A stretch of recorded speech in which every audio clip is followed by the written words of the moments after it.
welcome to Storytime with Judy. Our book today is In the Neighborhood by Royo Vanilla. Well, all of these neighbors in this little community, they didn't know one another because they didn't want to. They didn't want to talk to their neighbors or have any fun with the neighbors. But then one day, one of them decided to take a leap and talk to the neighbor. Then one by one, they all did. Let's find out what happens. Once upon a time, there was a neighborhood like so many others. It had houses, streetlights, trees, and neighbors who had never met one another. Camilla lived at number 15. There was always a lot of noise coming out of her house. The neighbors figured she was hard of hearing, so she had to turn up the volume on her TV.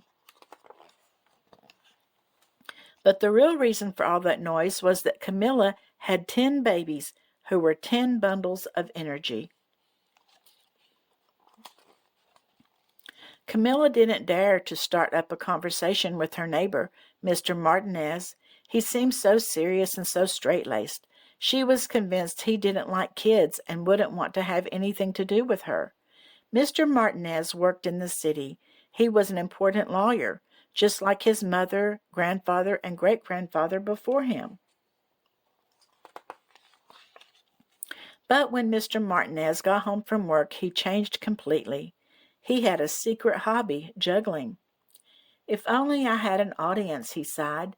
His neighbors were a noisy hen and a huge dragon who didn't seem to have much sense of humor.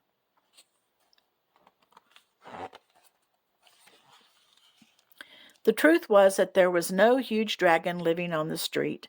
Mr. Martinez's neighbor was a little mouse who lived in fear because a cat had moved in nearby. We all know what cats like to eat, right? Philip the mouse was very creative, and he came up with a clever solution to keep his very dangerous feline neighbor from coming anywhere near him. What Philip couldn't possibly imagine was that the cat across the street was a vegan, so he never ate mice. Rodolfo the cat loved to play cards, knit pillows, and most of all, lovingly tend his vegetable garden. Rodolfo was so shy that he had never even once waved to his neighbor. Would you risk annoying a fierce dragon? On the corner lived Matilda, a brilliant scientist. She worked all day in her garage, building astonishing inventions. Matilda spoke only to her robots because she had no one else to talk to. She figured no one lived next door. That house was always locked up tight. But someone did live there. It was just that Mr. Paquita slept all day like owls do. Then she spent all night on the internet reading the news and playing a game after game of solitaire. She didn't even raise her blinds. Pepe the ogre lived at the top of the beanstalk. No one ever rang his bell, so he never left the house. He was convinced his neighbors were afraid of him because ogres have such a bad reputation. The truth was, Pepe was a bookworm who yearned to share his love of reading. He dreamed about organizing a book club in the neighborhood, or even better, one for books about traveling and another for superhero books, which were his very favorite kind. Then one fine day, something terrible happened. Mrs. Paquita's internet connection stopped working. Oh dear, this is horrible, she moaned. Matilda was shocked to hear her neighbor. Someone did live next door. Since Matilda was very handy, she was able to solve Mrs. Paquita's problem in the blink of an eye. Next day, Mrs. Paquita realized that she needed one more egg for her cake recipe. She rang her neighbor's doorbell for the first time ever.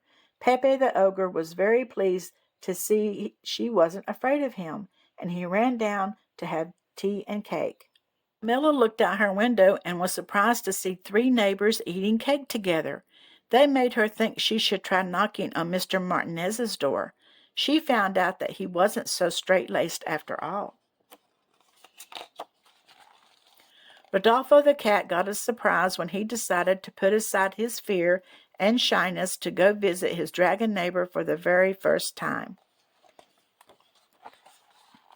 Soon everyone knew one another. They became friends. The neighborhood was now something different, a community. And everybody was happier. Well, they were too shy or too afraid to meet each other, weren't they? But once they decided to do just that, they made a good community and are having a lot of fun, aren't they? Maybe we shouldn't be so shy about meeting new people. I hope that you enjoyed this book, and I'll see you again tomorrow. And don't forget to like and subscribe.